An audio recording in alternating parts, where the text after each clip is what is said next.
नमस्कार दोस्तों। आज है 3 जनवरी 2022 और 3 जनवरी से करंट अफेयर्स के जितने भी इम्पोर्टेंट क्वेश्चन बन सकते हैं सारे हम इस वीडियो में डिस्कस करेंगे और हर क्वेश्चन से रिलेटेड इम्पोर्टेंट फैक्ट्स भी मैं आपको बताऊंगा। दोस्तों, अगर आप इस चैनल पे पहली बार आए हैं और इस तरह आप चाहते हैं कि हर एक अपडेट टाइम पर पहुंच जाए तो आप इस चैनल को सब्सक्राइब करके बेल आइकन पर प्रेस करके ऑल पर क्लिक करें ताकि हर एक अपडेट्स आप पे टाइम पर पहुंच जाए। तो चलो गाइस, हम बात करते हैं आज के करंट अफेयर्स के अपडेट्स के बारे में। तो दोस्तों, आज हमारा जो पहला जो क्वेश्चन है वो है, साहित्य अकादमी ने किस भाषा के लिए दया प्रकाश सिन्हा को साहित्य अकादमी पुरस्कार 2021 के लिए चुना है। तो दोस्तों, अगर आपके एग्जाम में इस तरीके के क्वेश्चंस आते हैं कि साहित्य अकादमी ने किस भाषा के लिए दया प्रकाश सिन्हा को साहित्य अकादमी पुरस्कार 2021 के लिए चुना गया है, तो दोस्तों आपका जो जवाब होगा वो होगा हिंदी। यानी हिंदी के लिए दया प्रकाश सिन्हा जी को साहित्य अकादमी 2021 पुरस्कार के लिए चुना गया है। अब हम इसके व्याख्या के बारे में बात करेंगे, हम इसके बारे में थोड़ा सा डीपली बात करेंगे कि साहित्य अकादमी पुरस्कार क्या होता है, किस किस क्षेत्र में मिलता है, उसके बारे में हम डिस्कस करते हैं। तो पहला जो आपका व्याख्या है, पहला जो पॉइंट है वो है, देश की 20 भाषाओं की 20 किताबों को वर्ष 2021 के साहित्य अकादमी पुरस्कार के लिए चुना गया है। इनमें 7 किताबें कविता की, 2 उपन्यास, 5 लघु कथाएं, 2 नाटक और एक एक जीवनी आत्मकथा, आलोचना और महाकाव्य की हैं। साहित्य अकादमी अवार्ड 2021 पुरस्कार के लिए चुने गए उत्तराखंड के देवेंद्र मेवाड़ी, यानी मिस्टर देवेंद्र मेवाड़ी को साहित्य अकादमी अवार्ड 2021 पुरस्कार के लिए चुने गए हैं। तीसरा जो पॉइंट है दोस्तों वो ये है कि साहित्य अकादमी पुरस्कार 24 भारतीय भाषाओं के लेखकों को मिला पुरस्कार, यानी कि 24 भारतीय भाषाओं के लेखकों को पुरस्कार मिला है साहित्य अकादमी का।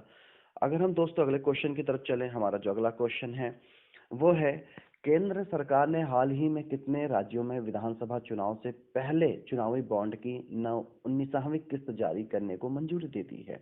तो आपका सही जो जवाब होगा दोस्तों वो होगा गैर, यानी कि 5 राज्यों, यानी 5 राज्यों को चुनावी बॉन्ड की 19वीं किस्त जारी करने को मंजूरी दी गई है। अब किन किन 5 राज्यों, कौन कौन से 5 राज्यों में चुनाव है, हम आगे उसके बारे में डिस्कस करेंगे, इंपॉर्टेंट पॉइंट्स के बारे में हम डिस्कस करेंगे। तो हमारा पहला जो पॉइंट वो ये है, चुनावी बॉन्ड एक वचन पत्र जैसा होता है। यानी कि अगर आपके एग्जाम में क्वेश्चन पूछा जाए कि चुनावी बॉन्ड होता क्या है, तो दोस्तों इसका जवाब है, चुनावी बॉन्ड एक वचन पत्र जैसा होता है। इस भारतीय स्टेट बैंक एसबीआई की चुनिंदा शाखाओं से भारत में निगमित कोई भी भारतीय नागरिक या कंपनी द्वारा खरीदा जा सकता है। फिर नागरिक या कॉरपोरेट अपनी पसंद के किसी भी पात्र राजनीतिक दल को इसे दान कर सकते हैं। अब ये लागू क्यों किया गया है, चुनावी बॉन्ड एक्चुअली आया क्यों है? तो दोस्तों मैं आपको बता दूं, राजनीतिक चंदे में पारदर्शिता लाने के प्रयासों के तहत राजनीतिक दलों को दिए जाने वाले नगद चंदे के विकल्प को रूप में चुनावी बॉन्ड की व्यवस्था की गई है।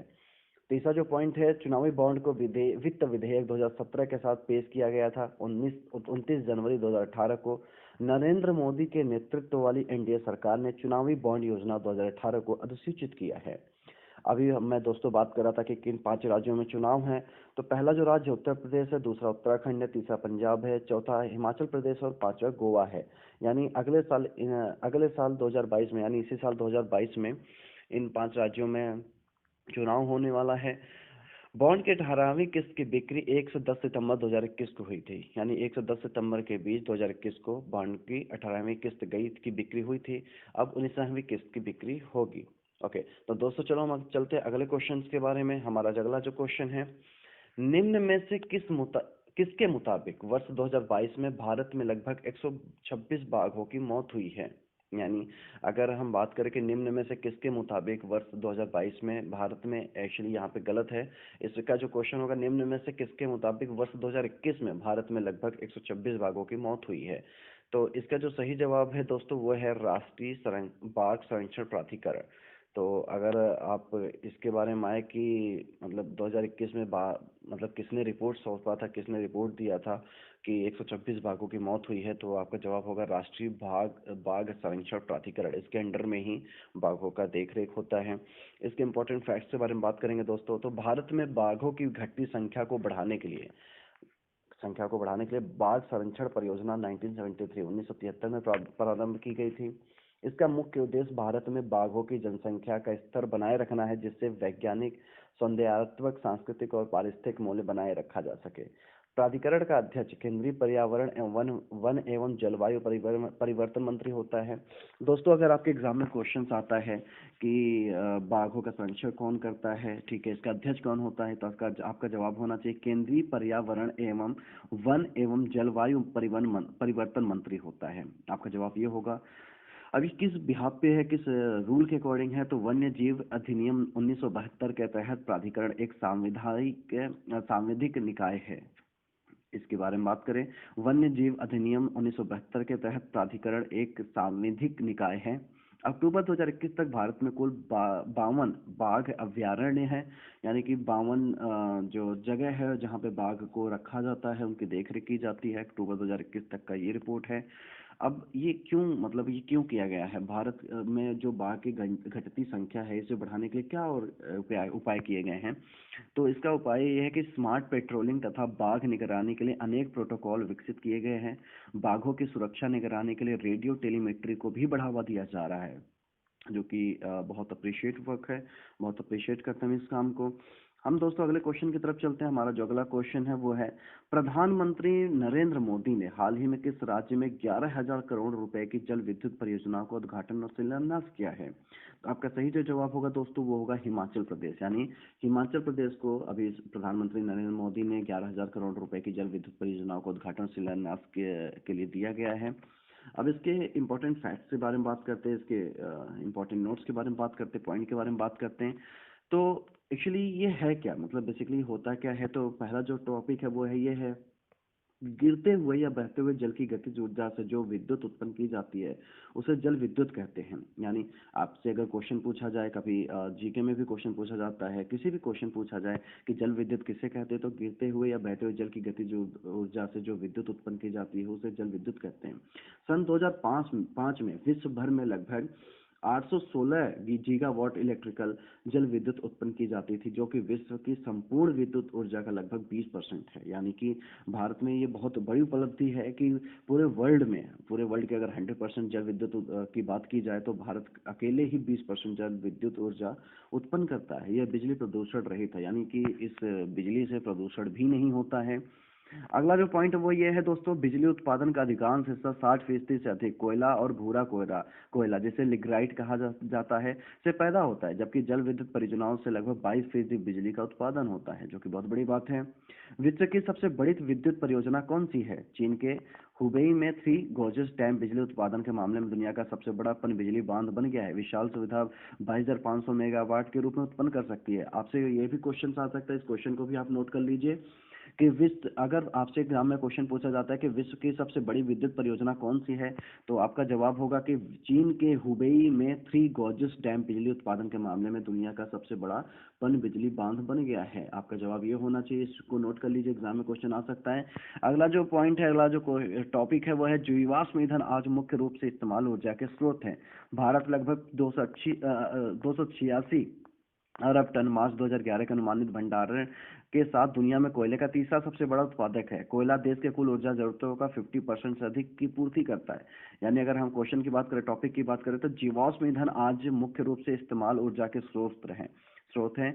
भारत लगभग 286 अरब टन मार्च 2011 का अनुमानित, जो मार्च 2011 में जो ऑडिट किया गया था उसके अकॉर्डिंग भारत लगभग 286 अरब टन भंडार के साथ दुनिया में कोयले का तीसरा सबसे बड़ा उत्पादक है। अगर ये भी एग्जाम में क्वेश्चन आ सकता है कि भारत का कौन सा स्थान है कोयला उत्पादक के मामले में, तो आपका जवाब होना चाहिए भारत कोयले का तीसरा सबसे बड़ा उत्पादक है। ठीक है, आप इस क्वेश्चन को नोट कर लीजिए, ये भी आपके एग्जाम में आ सकता है। कोयला के कुल ऊर्जा जरूरतों का 50% से अधिक की पूर्ति करता है। तो दोस्तों अगले क्वेश्चन की तरफ चलते हैं। हमारा अगला जो क्वेश्चन है, किस देश ने हाल ही में विश्व का पहला ड्यूअल मोड वाहन पेश किया है?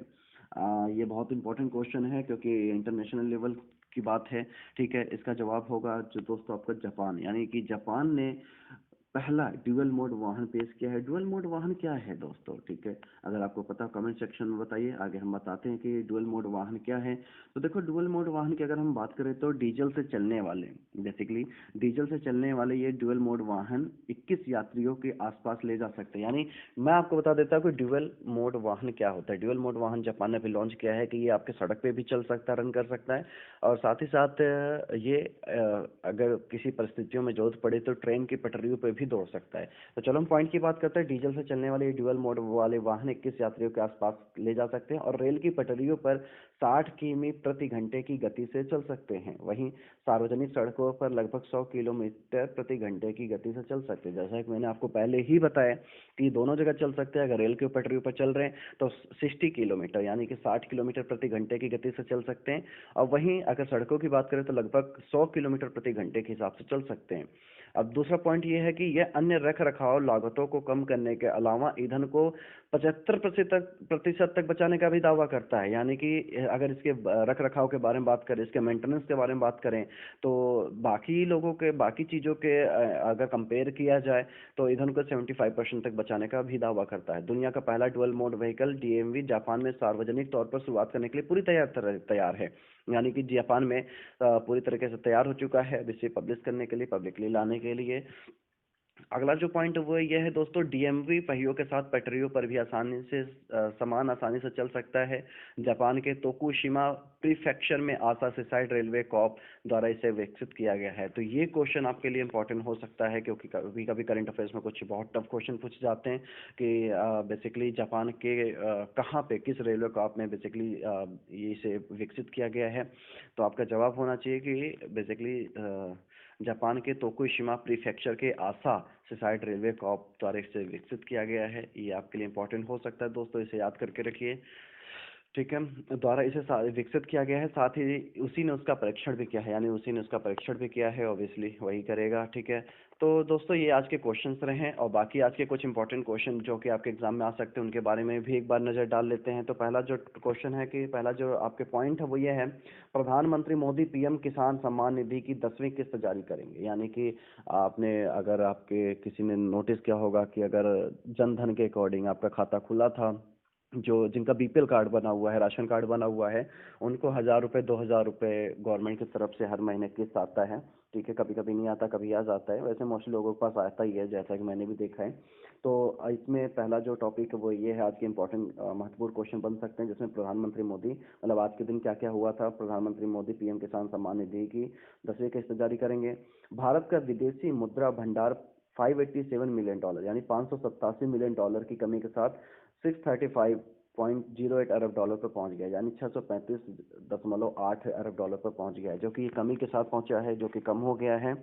हाल ही में बोइंग 747 यानी 747 चार्टर्ड विमान में सवार 30 सफेद गैंडों को दक्षिण अफ्रीका से रवांडा स्थानांतरित कर दिया गया है। अवैध शिकार के बढ़ते खतरे चलते उनका तबादला किया गया है। तो अभी हाल ही में बोइंग 747 चार्टर्ड विमान से 30 सफेद गैंडों को दक्षिण अफ्रीका से रवांडा रेफर कर दिया गया, भेज दिया गया है, क्योंकि वहाँ पे बहुत अवैध शिकार चल रहा था, इस वजह से ये फैसला लिया गया है। अगला जो टॉपिक है कि 31 दिसंबर 2021 को चीन के संघाई प्रांत में दुनिया की सबसे लंबी मेट्रो लाइन खोली गई है। दोस्तों ये क्वेश्चन आपके लिए इंपॉर्टेंट है कि दुनिया की सबसे बड़ी मेट्रो लाइन कहाँ खोली गई है। तो ये जवाब आपका होना चाहिए कि 31 दिसंबर 2021 को चीन के संघाई प्रांत में दुनिया की सबसे बड़ी लंबी मेट्रो लाइन खोली गई है। ओके, अगला जो पॉइंट हो सकता है वो ये है कि अगला जो पॉइंट की बात करें तो सूचना प्रौद्योगिकी मंत्री अश्विनी वैष्णव ने 29 दिसंबर 2021 को इंडिया सेमीकंडक्टर मिशन लॉन्च किया। तो आपको बता दो कि सूचना प्रौद्योगिकी मंत्री अश्विनी वैष्णव जी हैं, जिन्होंने 29 दिसंबर 2021 को इंडिया सेमीकंडक्टर के बारे में प्रीवियस में हमने वीडियो भी बनाया था, उसके बारे में भी आप देख सकते हैं। ओके, अगला जो पॉइंट की बात करें तो 29 दिसंबर 2021 को ब्रिक्स न्यू डेवलपमेंट बैंक ने मिस्र को अपने नए सदस्य के रूप में जोड़ने की घोषणा की। ये भी आपके लिए इंपॉर्टेंट क्वेश्चन हो सकता है कि ब्रिक्स ने अभी किस देश को अपने नए सदस्य के रूप में जोड़ा है, ठीक है। तो आपका ये जवाब होना चाहिए कि ब्रिक्स ने 29 दिसंबर 2021 को ब्रिक्स न्यू डेवलपमेंट बैंक ने मिस्र को अपने नए सदस्य के रूप में जोड़ने की घोषणा की है। तो दोस्तों आज का ये करंट अफेयर्स रहा, और होप सो कि आपको अच्छा लगा होगा। अगर आपको इससे रिलेटेड कुछ भी डाउट हो, कुछ भी क्वेश्चंस हो, तो कमेंट सेक्शन में हमसे जरूर पूछ सकते हैं। तब तक के लिए जय हिंद।